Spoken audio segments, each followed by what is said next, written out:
Dnes tu mám pre teba taký malý unboxing cestovateľského uteráku, ktorý som si objednala z Číny, z AliExpressu za nehorázne $2,53, už samozrejme aj s dopravou z Číny. A s čínskymi vecami je niekedy problém ten, že prídu úplne nekvalitné. Inokedy zase ale príde úplne super výrobok v minimálnej cene. Poďme sa pozrieť, ako je na tom tento uterák. Objednala som ho asi 2 týždne dozadu, takže 2 týždne to trvalo.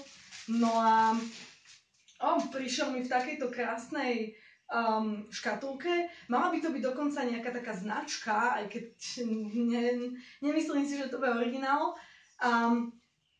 Pozrime sa na ňo. OK.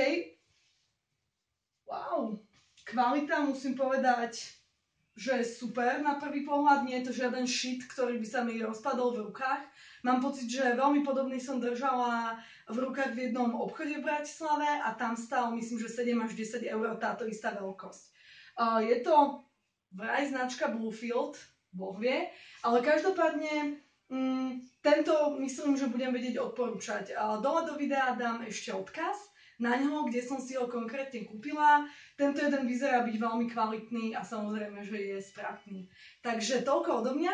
A ešte som chcela poďakovať všetkým ľuďom, ktorí mi dali tipy na to, ako vyberať peniaze v zahraničí. Pozriem sa na ne behom dneška, veľmi si to cením. Čaute, papa.